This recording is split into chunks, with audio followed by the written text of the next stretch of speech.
Halo, halo, halo. Assalamualaikum warahmatullahi wabarakatuh. Halo sanak-sanak, dulur-dulur, kawan-kawan yang ada di Palembang. Saat ini kita lagi ada di Jakabaring Sport City dalam rangka Sumatera Ekspres Musiran 2024. Cak mano keseruannya kita tengok aja.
Kita bangga dengan Sumek yang telah melaksanakan kegiatan musiran. Ini seri yang kelima. Luar biasa, sudah 5 kali dilaksanakan. Mudah-mudahan ini berjalan dengan lancar dan sukses. Kemudian juga kami terima kasih dan selamat kepada para peserta yang telah berhasil untuk di garis start. Mudah-mudahan nanti finish sehat walafiat, selamat, dan nanti akan dapat juara yang terbaik. Dan utamakan silaturahim. Kemudian juga utamakan dari keselamatan kesehatan. Kita menyongsong Sumsel Bugar kedepannya banyak event 2025 yang akan sama dan kita akan dukung bersama. Lupa kami sampaikan terima kasih kepada para sponsor. Kita lihat banyak sponsor di sini. Alhamdulillah terima kasih dan sukses selalu. Demikian kita akan mulai start untuk yang 5 km. Salam olahraga.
ini Melo kategori apa? Berapa kamu? 5K. Jadi memang sebelumnya sudah sering Melo lari ini, Bu? Sering terakhir kemarin BSB. Hari ini Melo Sumatera Ekspres. Untuk sejauh ini cak mana, Bu, tentang musiran ini, Bu? Keren, sumpah keren. Teratur, panitianya juga sangat memikirkan untuk line perjalanannya teratur lah pokoknya sampai detail. Jadi di 2,5K itu ada tanda gelang merah kita kan, biar adil. Harapannya tambah sukses acara ini, kedepannya lebih meriah lagi, pesertanya bisa dari mana-mana lagi. Pokoknya hari ini Sumatera Ekspres keren banget.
Total peserta ada 1.800, terdiri dari 510K dan 1.305K.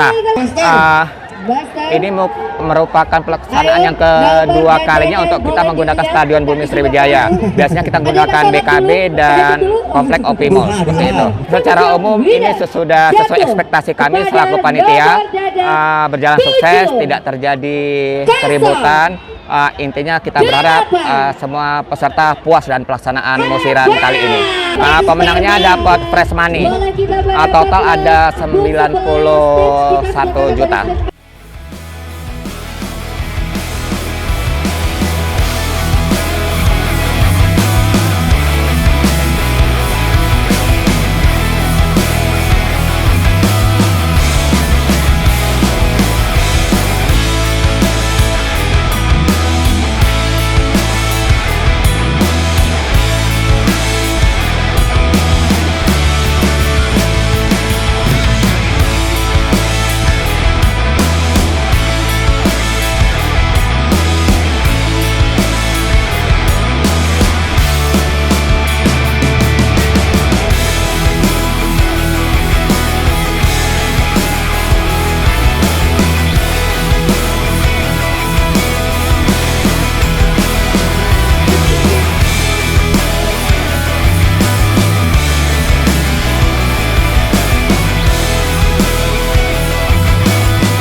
Alhamdulillah event musiran ke-5 2024 menurut kita sukses, karena sampai sekarang nggak ada komplain. Penyelenggara mulai dari persiapan, dari hadiah, dari medali, dari jersey, alhamdulillah nggak ada yang komplain. Dan juga kita mohon maaf karena keterbatasan kuota yang kita buka, banyak juga runner yang nggak kebagian tiket, karena kan kita sudah buka tiket sekitar 2 bulan, tapi mungkin mereka nggak mantau ke IG kita, jadi kelewatan. Untuk itu di 2025 bulan 6 kita akan menggelar event yang sama, bahkan lebih jauh lagi, yaitu half marathon 21 km sama 10 km dan 5 km. Kemudian ada juga di event kita di bulan Februari di Oki Kayu Agung, fun run di Kayu Agung. Jadi bagi para runner yang di musiran seri kelima ini nggak kebagian tiket, ayo deh sama-sama kita ke sana, kita ramaikan di sana, kita buktikan bahwa kita memang runner yang yang sportivitas, menjunjung tinggi sportivitas. Terima kasih.